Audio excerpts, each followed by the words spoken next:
Nothing boils my blood more than a car driving around unaware that their high beams are blinding other drivers. It makes me want to give them a kick in the head, but back in the day, things could have been solved by a kick of the foot.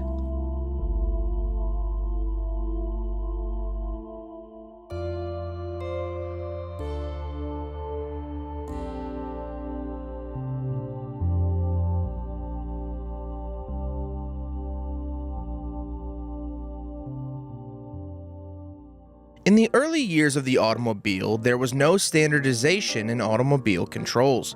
One of the reasons that the Model A was so revolutionary is because it had a floor-mounted shifter, a clutch on the far left, brake in the middle, and gas on the right. The driving controls you would recognize in any modern car. However, the Model T was not that way. It had a pedal for reverse and a hand throttle and other oddities.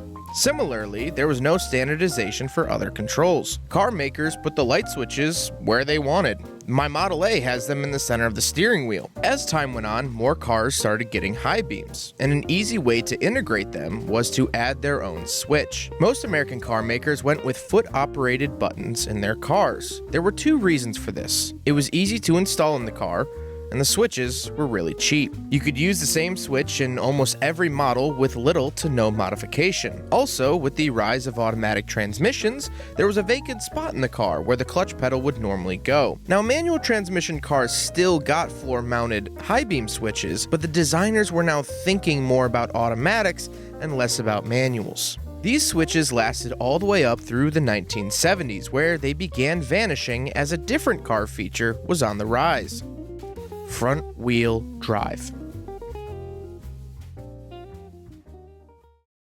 The 1970s started focusing on fuel economy and making cars more efficient. One of these ways was to make your car front-wheel drive, cutting down on drivetrain loss, traction issues, all while grouping the engine, transmission, and differential all into one nice little package. With all three of the major driveline components now at the front of the car, this left less room in the footwell of the cabin for the high beam switch to live. Around the same time, European cars became popular in the United States, and they had their high beams on the turn signal stalk. So with a lack of room due to front-wheel drive and the European influence, floor-mounted high beam switches became a thing of the past.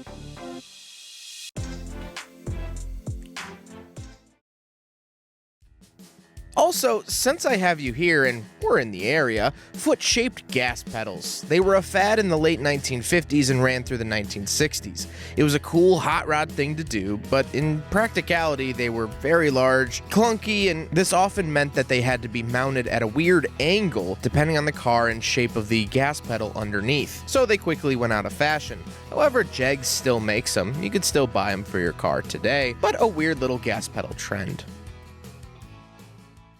Well, there you have it. It's not that complicated, but with less space inside the car and our love of copying the Europeans, we moved to the high beam controls up on the turn signal stalk, where it still currently sits in most modern cars. I hope you enjoyed my latest installment of my video essay series. If you're a fan of these videos, let me know what topic you'd like to see next. My next essay will be covering hood ornaments. But until then, if you see another car, turn off your high beams.